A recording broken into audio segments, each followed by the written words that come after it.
Good Tuesday evening, everybody. Obviously, it is much later, and this is my second video of today. So, earlier I filmed my March book wrap up. So, naturally, I have all that. So, these are, get this, the 20 movies I watched in March. I feel like I didn't even watch that many this last month, but apparently I definitely did near the end of the month. But got some new releases, lots of rewatches, and let's kick this puppy off with the first movie I watched that I cannot believe actually came out in March. Dune Part 2. This was my most anticipated movie of the year, and it delivered on every front. I found this movie to be a little bit more engaging than the first part, and this extends the story, and it's pretty much 100% taking place off of Caladan, and it is mostly in Arrakis. So after the fall of House Atreides, Paul is now friends with the Fremen, and he's on a path of revenge towards House Harkonnen. But he has to fight Fade Rotha to gain control as the Messiah. This was a very, very well done movie, but the ending teases a final part. And these movies ain't short, I'm telling you what. They are practically 3 hours. And we're definitely going to get a conclusion sometime. But I'm thinking that conclusion might lead into Dune Messiah. But I really did enjoy this one as a whole. And it really did help that I actually listened to Dune in March, or it kind of cleared up a few things. So that was the first movie I watched. Of course, I go into a little bit more detail in my Dune and Dune Part 2 dual review. So check that out if you're interested. But moving on, the next movie I watched was Ghostbusters 1984. And this was leading in to Frozen Empire, which you'll definitely see a lot later in this video. So I rewatched this series to do a ranking and review series. So this is the classic comedy from the 80s that everybody has seen at least once.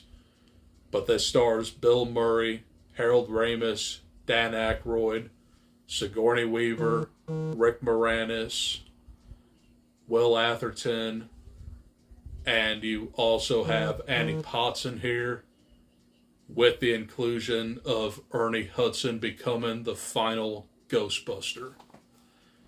So this is all about these three paranormal investigators who are trying to make themselves serious, and they have to go up against Gozer and the Gatekeeper.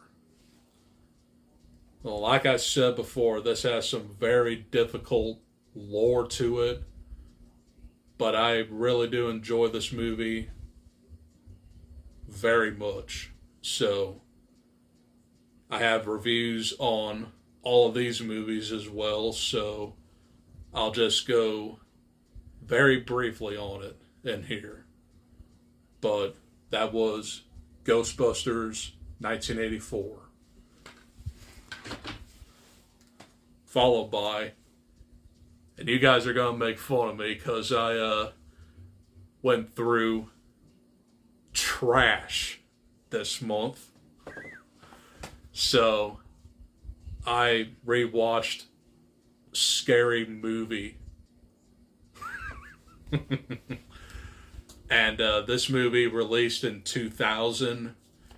And this is a lampoon of very popular slasher movies. I've seen this thing hundreds of times. It's hilarious. Very, very raunchy. Oh, extremely raunchy. But the main movie that this spoofs is Scream. I mean, they even have like a knockoff Ghostface mask. But they also knock off I Know What You Did Last Summer. They do, there's like a Usual Suspects ending in here. And just a few more in between. These movies are goofy, but I love lowbrow humor, and the humor in here for me just hits it. It's more of a guilty pleasure for me. So that was Scary Movie. And you cannot look past the iconic spoof of the Budweiser commercial that came out in 2000 during the Super Bowl, the "What's up?"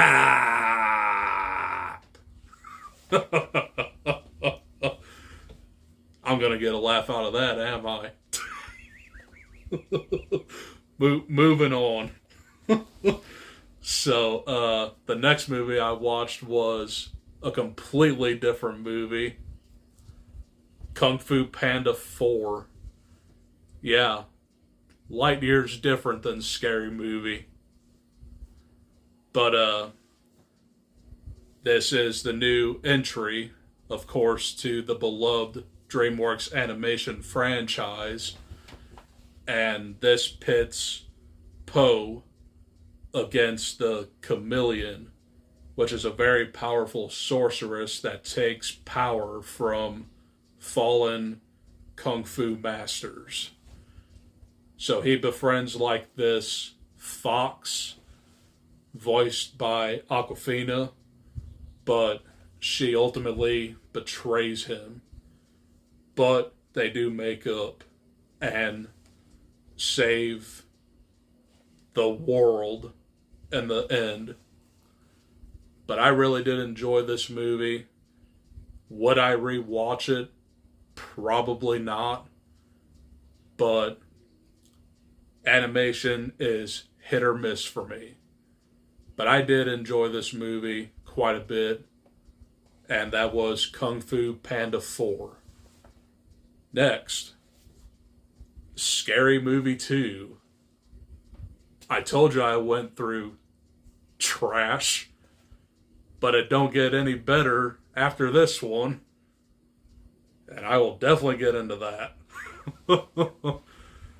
But Scary Movie 2 is practically the same premise, where it spoofs classic haunted house stories.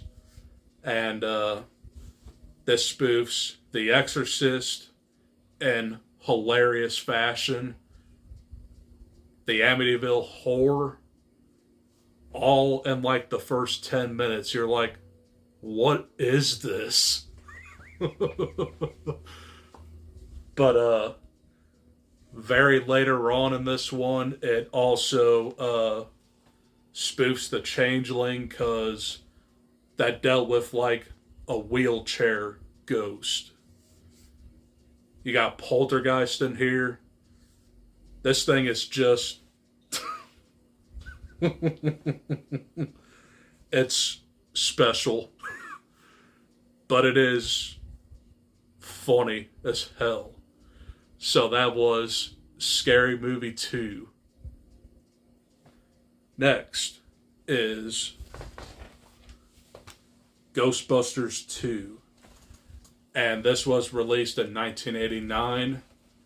And this brings back everybody. And the evil entity in here is Vigo the Terrible, or whatever you want to call him. And it's basically like this intimidating painting. And all he has to do is possess a baby by the stroke of midnight on New Year's. And there's also mood slime in here. More ghosts. And it's it's an easier story to follow than Ghostbusters. That's just my opinion. But this is my third favorite Ghostbusters movie. I still really do enjoy this one quite a bit. But it's kind of like repeating the first one. So I do enjoy the courtroom ghosts. And this is just a worthy sequel.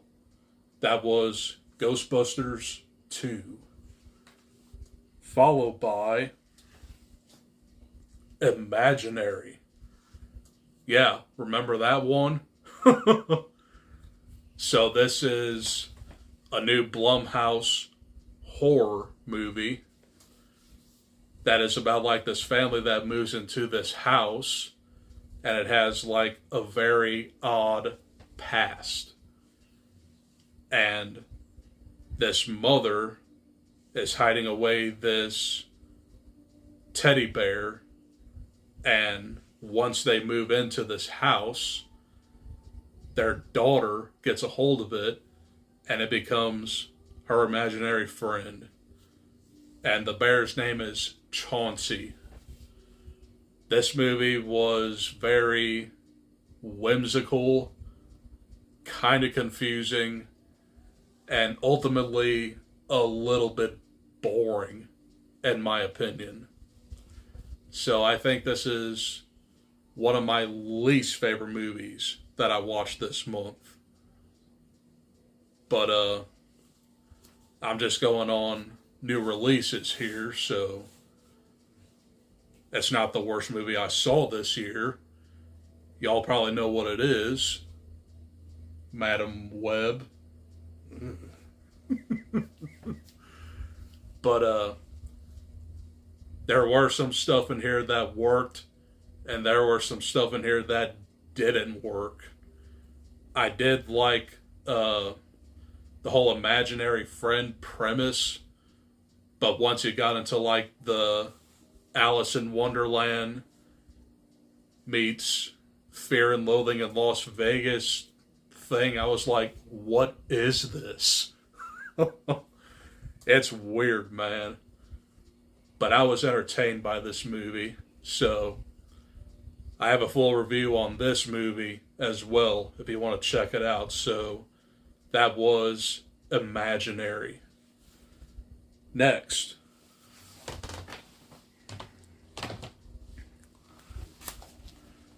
a Scary Movie 3. And the ultimate sin of Scary Movie 3 through 5, way too safe. They made these PG-13, but I actually do enjoy this one quite a bit. It spoofs The Ring, Signs. It spoofs 8 Mile, believe it or not.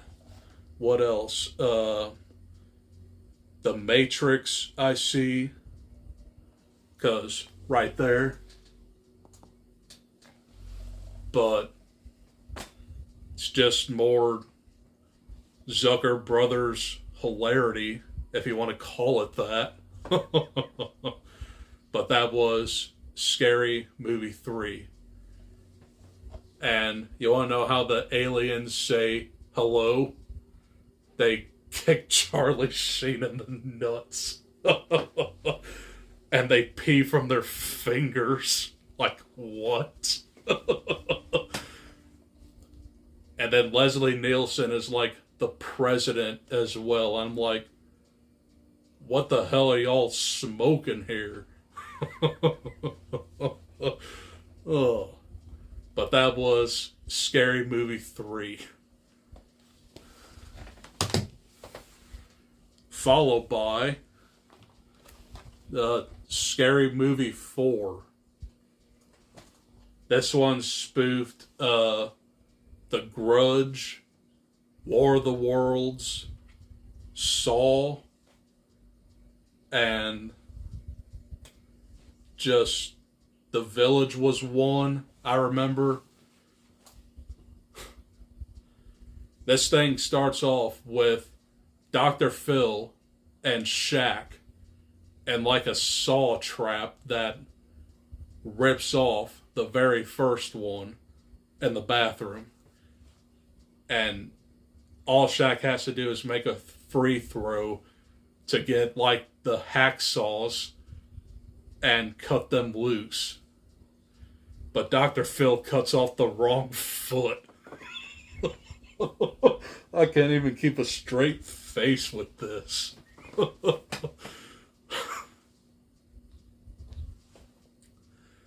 But yeah, these movies are in their own element and they are stupid, but a lot of them are watchable, I guess.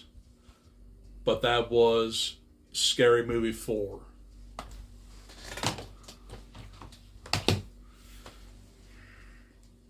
Followed by a much better movie, Arthur the King. And this was based on a true story about a group of adventure racers who come across this mangled dog, and the dog becomes like their unofficial mascot. So Mark Wahlberg takes a liking to this dog and he adopts it. But once they come in second place, he decides to take it home, but it is way too sick. And he just keeps Arthur until the day he actually dies. So it's a very heartfelt movie. And I really did enjoy the aspect of it because they cycled, hiked through the jungles, they zip-lined, they kayaked, and did like a 2-mile sprint to the finish. All in 5 days. That's insane. But this one was one of the biggest surprises of the month. So that was Arthur the King. Followed by, I gotta say, the trashiest movie that I saw this month, Scary Movie 5. This one was just horrible. But this spoofed Black Swan, Paranormal Activity, Rise of the Planet of the Apes, and this thing was just garbage. Oh yeah, it also spoofed Mama as well. This one was easily the worst out of Scary Movie. And that series ain't good, but the first 3, in my opinion, are probably the funniest and most rewatchable. 4 and 5, take it or leave it. But Scary Movie 5 is not good. I barely even laughed at this one. But moving on, I have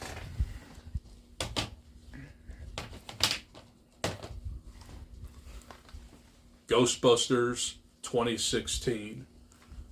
And this was probably like my third or fourth time ever watching this. And it's my least favorite Ghostbusters movie. So this is Paul Feig's vision of an alternate Ghostbusters featuring Melissa McCarthy, Kristen Wiig, Kate McKinnon, and Leslie Jones as your titular Ghostbusters. And I didn't mean that as a pun. Yeah, I'll just stop talking. But the villain in here is so forgettable, and he's just like this random dude that doesn't like people, so he decides to off himself and possess Chris Hemsworth, and he just raises an army of ghosts, and it's up to the Ghostbusters to save New York again. So, not a fan of this one at all. So that was Ghostbusters 2016. Followed by much, much better movie, Ghostbusters Afterlife. And this was a legacy sequel done right, because this brings in a new generation of Ghostbusters with Egon's family and his grandkids. So, Egon passed away, and you know that as Harold Ramis. There is lots of nostalgia in this movie because it is pretty much beat for beat the climax of the original Ghostbusters. But you have Finn Wolfhard and McKenna Grace in here as Egon's grandkids, and they are the heart and soul of this movie. But you also have the inclusion of Paul Rudd, which was very fun, and it is a treat to see the original Ghostbusters reunite. But you have a very emotional payoff with a ghostly cameo of Harold Ramis, who passed away in 2014, and it was handled very well. This is my second favorite Ghostbusters movie, and a lot of people pretty much agree with that. So that was Ghostbusters Afterlife. So naturally, I have Ghostbusters Frozen Empire. And this one was one of my most anticipated movies of March as well. And I gotta say, this movie was good, but way too many subplots and way too many characters. So, there's a subplot in here where McKenna Grace befriends this ghost who died in a fire, and that's kind of like your Harold Ramis comrade ship. And I really did enjoy that part of the movie. But you also have Kumail Nanjiani in here as a fire master that ultimately takes down Goraka, which is like an ice god. So,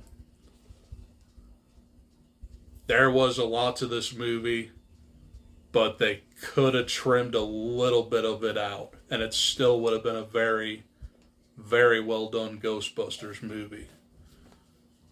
So, not to mention, there's only 2 scenes with Bill Murray in here.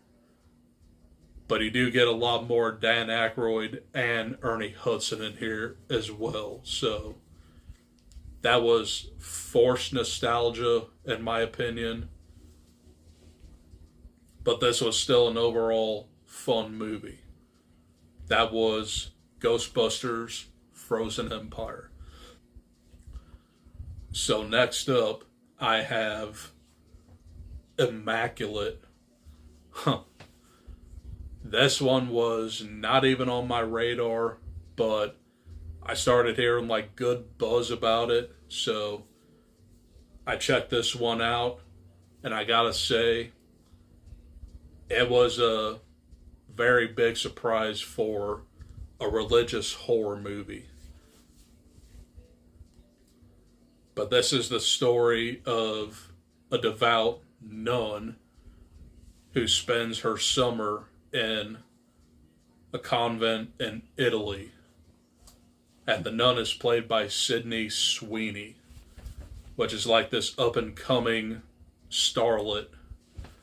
So she spends her summer in this convent, and the convent believes that she's the chosen one, but she gets pregnant out of sin.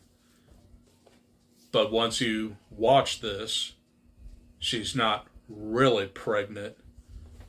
She was experimented on by different animal fetuses. It's pretty rough and pretty gruesome. And it's a very, very slow burn movie. But I gotta say, that ending, like, I was like, I'm not gonna give away the ending in here, but I'm glad I'm not a woman giving birth, because I would be terrified. But, those last 5 minutes, I'm like, yo, what the am I watching here? But I really did enjoy this movie quite a bit, and that was Immaculate. So next up, I have a little movie called Slaughter.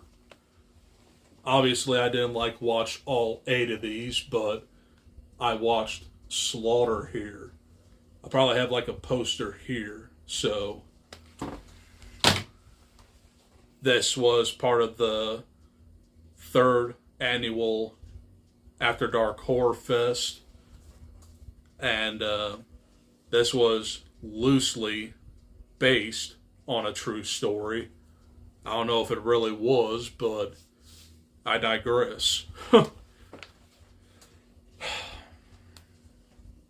But this is about like a woman who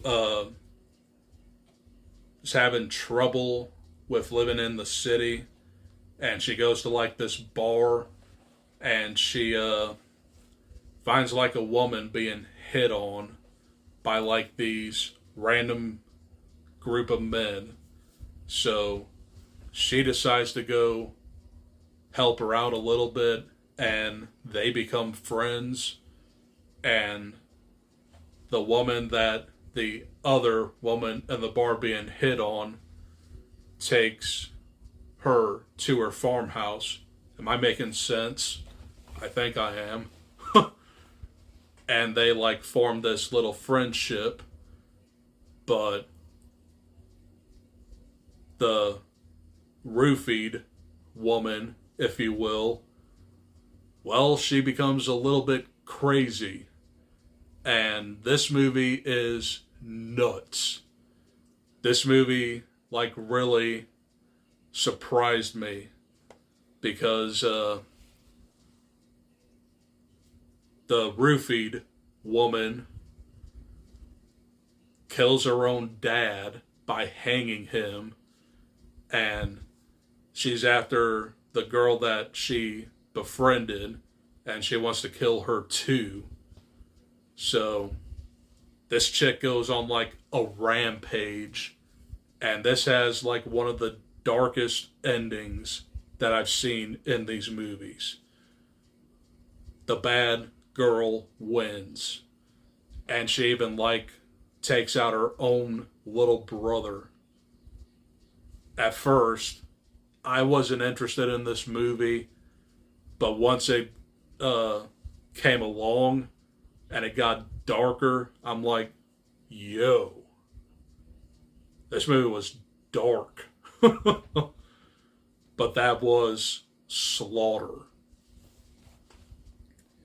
And I have 4 more movies to talk about, and I'm just going to go quickly here. So, Godzilla versus Kong was my next one, and this basically pitted Godzilla against Kong, and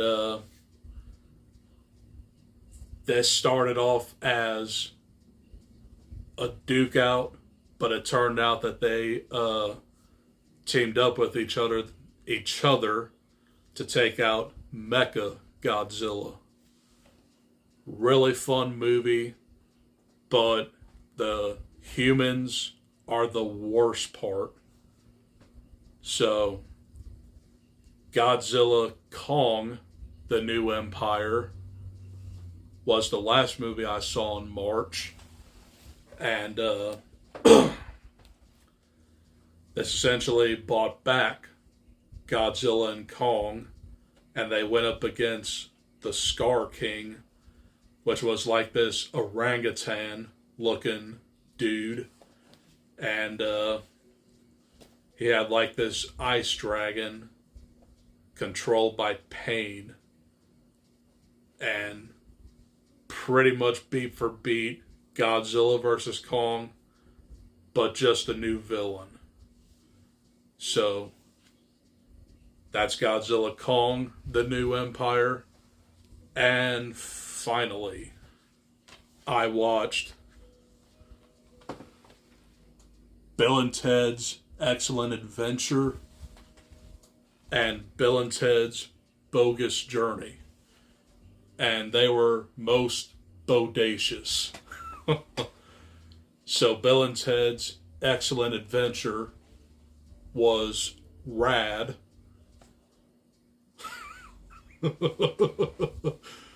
And this movie released in 1989, so represent.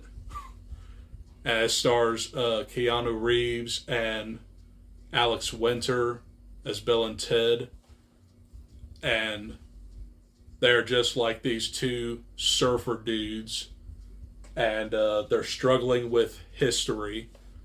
And the only way to pass history is to get an A+. So, George Carlin, who plays Rufus, comes in from the future and offers them a way to pass history by traveling through a phone booth through time. So they come across Abraham Lincoln, Socrates, Beethoven, Joan of Arc, Sigmund Freud, Napoleon, Genghis Khan, and just whoever. And they ultimately do their presentation and pass history. This movie is goofy and it's a product of its time, but my God, I have fun with it. But it is most bodacious. Bill and Ted's Bogus Journey, little bit darker, and the story is less memorable. But essentially, the Anomalous, he was from the future and he was the teacher of Rufus. But he turned out to be evil. There we go. But essentially, he comes up with the plan to kill Bill and Ted in the past and had these evil robots take over their life. So the evil robots do kill Bill and Ted, which is most bogus. And the good Bill and Ted meet up with the Grim Reaper, and they go to hell and heaven. And I gotta say, this movie is very goofy, and I do like the Grim Reaper character in this one, because all he has to do is like beat Bill and Ted at like board games. I'm like, what the hell? But Bill and Ted like win every single board game, and they go for, or the Grim Reaper goes like best 5 out of 7, and then he just gives up. But I do enjoy both of these movies, but I did not have time to get to Bill and Ted Face the Music, so I will probably like watch that here in like the next day or two probably, but I definitely do want to watch that as well. But these were the last 2 movies that I watched in March. And that's going to do it. Those are the 20 movies I watched in March. And oh my God. Some of them were great. Some of them were utter trash. And some of them were just guilty pleasures. But hopefully you guys enjoyed this video. And I'll see you guys in the next one, which will probably be my first Omen movie review. Okay, I'm going to go ahead and go to bed. Adios. Peace.